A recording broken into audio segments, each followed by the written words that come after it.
Assalamualaikum warahmatullahi wabarakatuh. Halo semuanya, kami dari kelompok 8 ingin mempresentasikan tentang pemodelan dan UML, yaitu salah satu materi dari mata kuliah Rekayasa Perangkat Lunak atau RPL. Next. Nah, di sini kelompok kami beranggotakan 3 orang, yaitu yang pertama saya sendiri, Jasmine, lalu ada 2 teman saya, yaitu Putri Yasmin dan juga Teresia. Next. Jadi dalam presentasi kali ini akan dijelaskan tentang konsep rekayasa perangkat lunak, konsep UML, sejarah UML, dan beberapa diagram-diagram UML. Next. Jadi yang pertama ini ada konsep rekayasa perangkat lunak yang akan dijelaskan oleh Teresia. Baik, terima kasih Jasmine. Saya akan menjelaskan konsep rekayasa perangkat lunak. Sebelumnya, perangkat lunak merupakan kumpulan dari berbagai item yang di dalamnya ada program, prosedur, dan dokumen data yang saling terkait. Jadi, item-item ini saling berhubungan. Perangkat lunak juga biasa disebut software. Nah, perangkat lunak ini memiliki karakteristik. Yang pertama, perangkat lunak dibangun dengan rekayasa atau software engineering, bukan diproduksi secara manufaktur. Maksudnya, diproduksi secara manufaktur itu contohnya seperti mobil yang diproduksi secara manufaktur di pabrik. Tapi kalau perangkat lunak ini dibangunnya dengan rekayasa, jadi bukan seperti mobil yang diproduksi secara manufaktur. Kemudian karakteristik yang kedua adalah perangkat lunak tidak pernah usang karena kesalahan dalam perangkat lunak dapat diperbaiki. Jadi perangkat lunak ini kalau misalkan ada kesalahan atau ada kekurangan bisa langsung diperbaiki. Maka dari itu perangkat lunak ini tidak pernah usang atau tidak pernah habis karena selalu ada update-annya. Kemudian ada rekayasa perangkat lunak atau biasa disebut software engineering. Pengertian rekayasa perangkat lunak itu sendiri atau RPL adalah penerapan sebuah pendekatan yang sistematik, tertib, dan terukur terhadap pengembangan, pengoperasian, dan perawatan perangkat lunak. Jadi, sebuah perangkat lunak bisa kita sebut sebagai sistem perangkat lunak, di mana sistem perangkat lunak ini merupakan keterkaitan antara perangkat lunak atau aplikasi, customer atau pengguna, dan juga developer. Kemudian rekayasa perangkat lunak ini merupakan sebuah rekayasa atau sebuah cara untuk membuat perangkat lunak yang sudah kita bahas sebelumnya. Nah, bagaimana rekayasa perangkat lunak ini berjalan dengan cara menganalisis dan mendesain. Nah, framework yang biasa digunakan dalam membangun perangkat lunak ini adalah SDLC atau System Development Life Cycle. Jadi, didesain menggunakan SDLC ini. Kemudian SDLC memiliki beberapa model, yaitu waterfall, prototype, spiral, RAD atau Rapid Application Development, dan yang terakhir ada Scrum. Jadi model-model ini disesuaikan dengan kebutuhan developernya. Rekayasa perangkat lunak berfokus pada pengembangan sistem yang bermanfaat kepada pelanggan. Jadi fokus pembuatan RPL ini supaya konsumen ini puas dengan hasil developer sehingga digunakan dengan maksimal.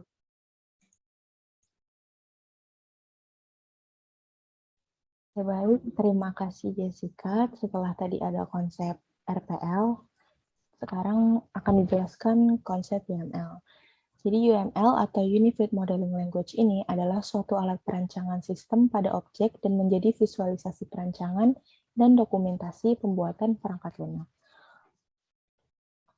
UML sendiri adalah suatu teknik struktur pemodelan objek berorientasi objek dan digunakan oleh praktisi OOP agar dapat memahami setiap cara isu. Konsep utama ini bisa diasumsikan menjadi ketentuan yang akan tampil pada saat kita merancang permodelan sistem. Beberapa konsep UML diantaranya yang pertama ada benda atau bentuk dari objek, yaitu class, interface, collaboration, use case, dan nodes. Yang kedua, ada hubungan atau relasi seperti dependensi, association, generalization, dan realization. Dan yang terakhir ada diagram-diagramnya seperti use case, class, package, sequence, collaboration, state chart, dan activity, dan komponen, serta deployment diagram. Next. Baik, sekarang ada sejarah UML yang akan dijelaskan oleh Teresia. Baik, saya akan menjelaskan sejarah UML. Jadi awalnya itu sudah mulai di tahun 1960 ada pengenalan pertama konsep dari orientasi objek. Nah, ide pertama ini dari pemrograman implementasi dalam sistem Sketchpad yang menawarkan pendekatan komunikasi grafis antar manusia dan komputer. Kemudian di tahun 1980 sudah mulai banyak organisasi yang menggunakan OOP untuk membangun aplikasi lalu dikembangkan untuk proses analisa dan desain berorientasi objek atau OOAD standar. Nah, bahasa pemrograman yang pertama itu namanya ADA, didanai oleh Departemen Pertahanan di Amerika. Kemudian di tahun 1990, metodologi pemodelan berorientasi objek telah bermunculan di dunia. Di antaranya adalah metodologi Butch, COD, OOC, OMT, Selmelor, Bursbrock, dan sebagainya. Pada tahun 1995, muncul The Three Amigos, yang merupakan sebuah tim yang beranggotakan Ivar Jacobson, Gary Butch, dan Jim Rumbaugh, yang menggabungkan ide mereka dalam pendekatan pada konferensi OOPSLA, atau Object Oriented Programming Systems, Language, dan Application. Karena ide-ide mereka ini bagus, sehingga mereka sempat merilis draft pertama pada tahun ini dengan UML versi 0.9. Kemudian pada Januari 1997 lahir UML versi 1.0 sebagai upgradean pertama dari UML sebelumnya. Kemudian pada September 1997 lahir UML versi 1.1 dengan 8 buah diagram, yaitu use case diagram, activity diagram, sequence diagram, collaboration diagram, class diagram, stage diagram, komponen diagram, dan deployment diagram. Pada tahun 1999 lahir UML versi 1.3 yang memiliki 9 buah diagram. Nah, jadi 8 buah diagram pada tahun 1997 ditambah dengan 1 diagram lagi di tahun 1999. Jadi jumlahnya itu ada 9. Nah, penambahan diagram ini bernama Business Use Case Diagram. Kemudian di tahun 2001 lahir UML versi 1.4 dengan tambahan 1 diagram lagi yang bernama Object Diagram. Jadi jumlahnya ada 10 diagram sampai tahun 2001.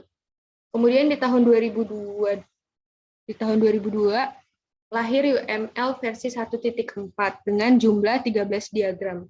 Jadi ada tambahan 3 diagram, yang mana ada use case diagram, activity diagram, sequence diagram, communication diagram, class diagram, komponen diagram, deployment diagram, composite struktur diagram, interaction overview diagram, object diagram, package diagram, dan timing diagram.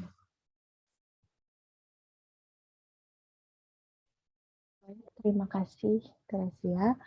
Nah, sekarang akan dijelaskan beberapa diagram dari UML. Yang pertama ada use case, akan dijelaskan oleh Putri Yasmin. Use case diagram merupakan diagram yang menggambarkan hubungan antara aktor dengan sistem. Use case diagram bisa mendeskripsikan sebuah interaksi antara satu atau lebih aktor dengan sistem yang akan dibuat. Use case diagram juga bisa digunakan untuk mengetahui fungsi apa saja yang ada di dalam sebuah sistem dan bisa juga mempresentasikan sebuah interaksi aktor dengan sistem. Di sini ada contoh use case. Contoh penerapan diagram use case, membuat use case pengisian kartu studi mahasiswa atau KRS di Unsada. Yang pertama, identifikasi aktor. Yang kedua, identifikasi proses atau kegiatan terkait pengisian KRS dan jadikan sebagai use case. Di situ mahasiswa, dosen, dan akademik sebagai aktor. Next. Oke, baik. Terima kasih Putri Aspen sudah menjelaskan. Setelah use case ada sequence diagram. Jadi sequence diagram ini merupakan interaksi antar objek dua dimensi dan biasa digunakan untuk menggambarkan sebuah skenario atau urutan langkah-langkah yang dilakukan sebagai respon untuk menghasilkan suatu output tertentu. Dengan sequence diagram ini diharapkan pengguna dapat memprediksi bagaimana suatu sistem akan berperilaku dan menemukan solusi untuk pemodelan yang diperbaharui. Sequence diagram ini masuk ke dalam kategori interaction diagram karena bekerja dengan menangkap interaksi antara objek dan konten kolaborasi. Next. Oke, jadi di sini ada contoh sequence diagram. Dalam sequence diagram ini ada dimensi vertikal atau dimensi yang arahnya ke bawah. Itu adalah poros waktu yang menunjukkan pipeline. Setelah itu ada dimensi horizontal. Dimensi itu menggambarkan objek-objek individual termasuk aktor. Adapun pesan atau message yang digambarkan dengan tanda panah dari lifeline ke lifeline lainnya. Next. Setelah itu ada activity diagram yang akan dijelaskan oleh Putri Yasmin. Activity diagram adalah diagram flowchart yang diperluas untuk menunjukkan aliran kendali satu aktivitas ke aktivitas yang lain. Diagram aktivitas digunakan untuk memodelkan aspek dinamis sistem. Diagram aktivitas berupa operasi-operasi dan aktivitas-aktivitas di use case. Diagram aktivitas memiliki beberapa tujuan, antara lain, yang pertama menggambarkan aliran aktivitas dari sebuah sistem, yang kedua menjelaskan urutan dari aktivitas ke aktivitas lainnya, yang ketiga menjelaskan aliran paralel, percabangan, dan bersamaan dari suatu sistem.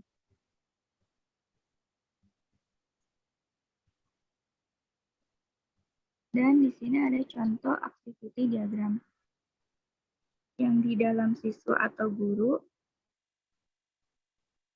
yang bertitik hitam itu disebutkan start point, dan yang berbentuk oval itu activity, dan yang di dalam sistem early learning itu ada cabangan, dan yang titik hitam bawah itu endpoint. Setelah itu ada kelas diagram. Kelas diagram atau diagram kelas merupakan diagram yang biasa digunakan untuk menggambarkan kelas-kelas dan paket-paket yang terdapat pada sistem software. Kelas diagram ini menggambarkan tentang sistem perangkat lunak serta relasi-relasi yang ada di dalamnya. Kelas diagram juga mampu memberikan pandangan luas mengenai suatu sistem karena ditunjukkan kelas dan hubungannya. Fungsi diagram kelas ini yang umum diketahui yaitu yang pertama, menjelaskan suatu model data untuk program informasi, tidak peduli apakah model data tersebut sederhana maupun kompleks.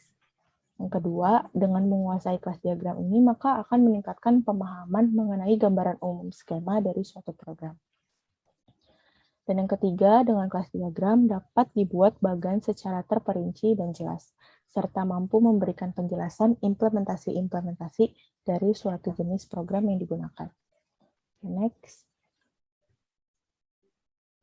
Di sini ada contoh kelas diagram. Di sini ada beberapa kelas yang isinya ada atribut serta metode. Atribut pada kelas diagram ini dapat memiliki satu sifat seperti yang pertama private yang hanya bisa dipanggil dari dalam kelas itu sendiri. Biasanya atribut ini diawali dengan simbol minus. Contohnya seperti di gambar di bagian kelas pelanggan untuk atribut name dan alamat ini sifatnya private. Yang kedua ada protected, ini bisa dipanggil oleh kelas yang bersangkutan dan kelas turunannya. Metode ini diawali dengan simbol pagar.